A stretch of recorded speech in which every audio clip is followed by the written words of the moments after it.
Hello world, Shelly here, and today I've got for you another Friday foundation fix. It's your chance to get your fix of foundation reviews in between my Foundation Fest series, and today we are going to check out the newly repackaged CoverGirl Outlast All Day Foundation. Now I have this in shade 805 Ivory, which is one of the lightest shades, and this is touted as a 3-in-1 foundation with sunscreen, broad spectrum SPF 20, which is wonderful. Let me read you some of the claims on this foundation. So this retails for $11.99, and you get 1 fluid ounce of product, which is standard. Comes with a glass bottle, I think this is glass, and a pump, a nice sanitary pump. And shade-wise, we get 1, 2, 3, 4, 5, 6, 7, 8, 9 different shades, so not a terribly extensive shade range. It looks like it is probably skewed toward the lighter end of the spectrum. The deep shades do not appear to go super deep. And in terms of what they say about this foundation, it is long wear, keeps you all day flawless, designed to stay fabulous all day because it has concealer and primer built in. Smooth, even coverage SPF 20. Now, it does not say what level of coverage it is supposed to achieve.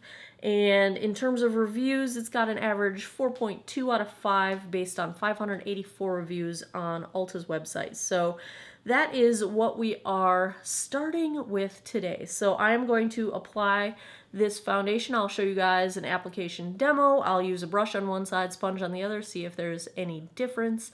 And then I will come back with a daylight check-in, and again at the end of the night, we'll see how this thing wore. So if you want to see how the CoverGirl Outlast All Day 3-in-1 makeup wears, let's get started. No, hang in there. Yeah, it's a day, you guys. It's just a day. Alright, here are today's swatches. This is today's foundation, the CoverGirl Outlast in shade 805. Here is probably my favorite drugstore color match. This is the Rimmel Lasting Finish in shade 091 Light Ivory. Third, we've got the Wet n Wild Photo Focus in Rose Ivory, which is also a pretty good match. It's just a teeny tiny bit too pink for me. Fourth up is the L'Oreal Infallible Pro Glow in shade 201. And lastly, this one's a little more on the neutral side. This is the Revlon Color Stay in shade 110 Ivory, and it's a little bit more neutral. I would prefer it to be a little bit more pink, but all of these are pretty good shade matches for my skin. Here we go. As usual, I am going to do a brush on one side of my face, a damp sponge on the other, and we will see how this goes. Now, this foundation claims to have concealer and primer built in. I wouldn't normally skip a primer, but I'm actually pretty curious as to how that's going to hold up. So I'm not going to wear a primer today. I have cleansed, moisturized, and sunscreened my face, but I'm going to skip the primer just to see how well that claim holds up. I guarantee you I'm going to need more concealer than this is going to give me, but we'll take a look, and if I can survive without it, I will. So I'm just going to start with a couple of pumps on my cute little Amazon palette. I love this little thing. And let's see how this goes. Oh, okay, apparently you have to twist it or something. Yes, twist it. I like that though, because then you're not going to accidentally, you know, make a mess. That first pump was like a half, so there we go. I usually do 2 pumps. Not super runny, you know, liquidy, but not super runny. Doesn't really smell like anything yet. All right, here we go.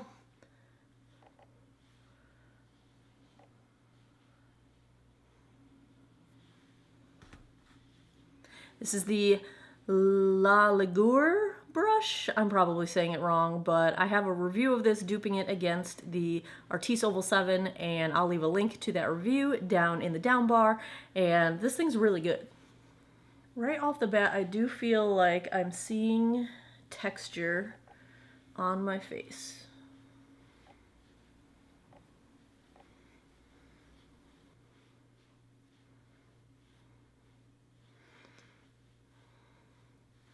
Like some of my cheek texture, I feel like, is being slightly emphasized. I would say in one coat, this is light coverage with the brush. Definitely not a whole lot of coverage. I see all my freckles. Everything is still coming through. So let's go to the other side. Oh, it's getting warm in here. All right, Real Technique sponge on this side. I feel like I got next to no coverage with the sponge, although the texture does not seem emphasized. So I think maybe I will go in with a second coat. We'll see how buildable this is. I'm gonna use the brush to apply it, but I think I am gonna pounce it out with the Beauty Blend, with the Real Technique sponge, because it does seem to help dissipate the enhanced textures. For a drugstore foundation, this is a very surprisingly and acceptably light color. Usually we have trouble getting the true fair shades in drugstore foundations. This is pretty light. It might even be a little bit too light for me.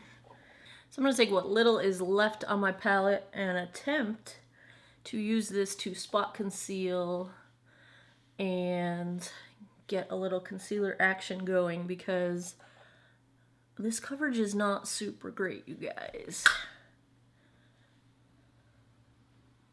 I would say this is buildable. It looks nice built up. It's not getting cakey or anything like that. It is definitely not eliminating my dark circles, and I can still see my sunspots coming through on my cheeks. So I would say this is light medium coverage.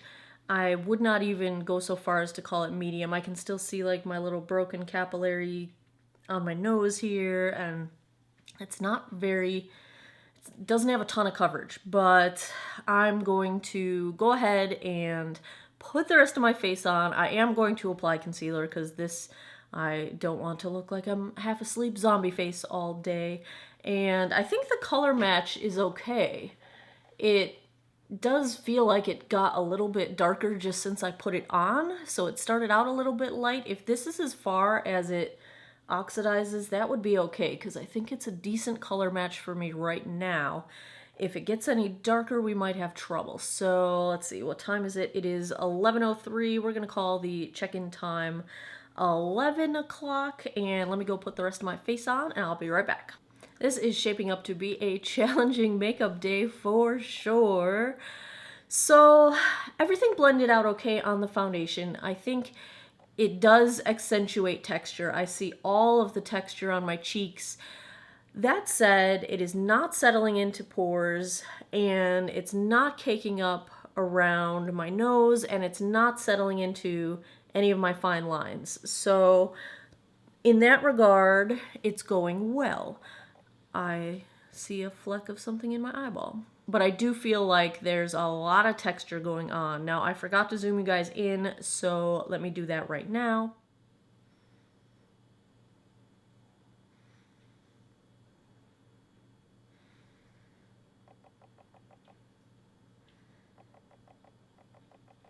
I did end up setting this with powder because it felt really tacky and I did not want stuff sticking to my face all day. So I set it with the Physicians Formula Youthful Wear powder, and that completely fixed any tackiness that was going on. On the rest of my face, I did put on concealer. I've got the Maybelline Age Rewind concealer. I set my under eye with the RCMA No Color powder. My brows, I did not fill in my brows. I just used the Wet n Wild Ultimate Brow Mascara. I've got the Makeup Revolution Light and Shade palette on my eyes. The CoverGirl So Lashy Mascara, which is looking pretty awful. Yuck. It's just, you know, I tried CoverGirl. Let's stick with the CoverGirl theme. Yeah, no. Physicians Formula 2-in-1 Lash Booster Ultra Liner and Ultra Black. It's not ultra liner, something liner, ultra black, total dupe for the Kat Von D Trooper, and I love that liner, love it. And what else is on my face? My blush is Milani in Luminoso, L'Oreal Glam Bronze Bronzer, limited edition from last summer. Sorry, you'll never find it again. And the lip is, of course, Wet n Wild, Liquid Catsuit, Rebel Rose for life is what's going on here. So, texture not so good, everything else is okay. Coverage is not super great. I mean, I still see all of my sunspots poking through, and that's with 2 layers of foundation. So I'm gonna wear this throughout the day. I will come back with a daylight check-in, although it's a rainy day. We're not gonna get very much daylight today. And then I'll come back at the end of the night and show you how everything wore with my final impressions. So hang in there, I'll be right back. Hey everybody, we are just past the 5-hour mark, so here is your daylight check-in. And at this point, everything looks okay. I have thought a couple times when I've looked in the mirror that the finish does look nicer than I thought this morning. However, at this point it is starting to look very dry, and that is making the texture and my pores even more sort of accentuated, which is kind of a bummer. But coverage still very light. I feel like a lot of my freckles are very visible, and that's also kind of a bummer. So I'm not really in love with this, but it's a very comfortable foundation. It doesn't feel too drying, although it is starting to look dry on my skin. And that's where we're at, just past 5 hours. The sun is coming out, so I'm trying not to squint, but let me see if I can get close enough for you guys to kind of see what's going on. You see how like my smile lines are more pronounced because of how dry it's starting to look? And you can see my pores. So that is where we're at. I will check back in at the end of the night.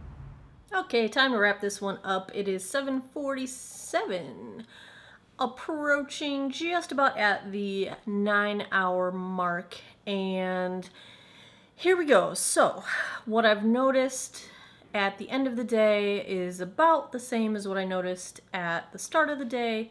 And at the 5-hour check-in, it is starting to look pretty dry. It's a matte style foundation finish anyway, but now that it's slightly drying to my skin. It's not to the point where it's super itchy, like I don't want to rip it off my face, but I'm starting to see drag lines whenever I move my skin, and my skin overall is starting to get a very crepey kind of a texture, and that to me those are the signs of this is really drying my face out.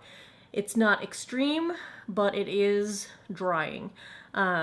Anything around, like any of my lines, see how you can really start to see wrinkles that, again, I didn't really know I had because they're being emphasized. I'm seeing tons of pores now, just pores everywhere. It's not settling into my pores, but it's accentuating them.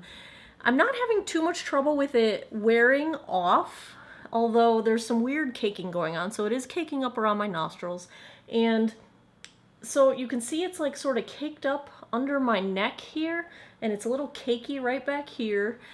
It's a little cakey around this part of my, it's just strangely settled or migrated, or I'm not entirely sure how it got to be the way it is, but the oxidation I don't think got any worse. I would say it oxidized about 1 shade. It's not quite oxidized evenly, like you can see this stripe of darker color under my neck, and that's kind of where I stopped pulling it down my neck.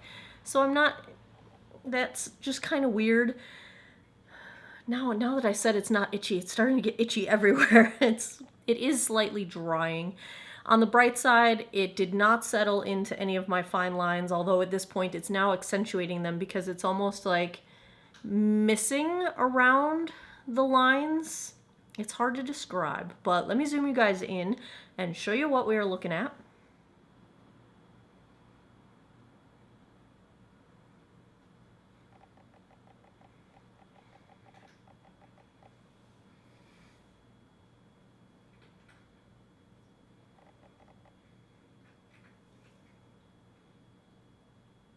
For what claims to be a long wear foundation, I would say sort of. I'm not really impressed with the wear of the foundation, but it's not really wearing off, so I feel like I wasn't impressed with it in terms of the way it covered and sat on my skin from the beginning.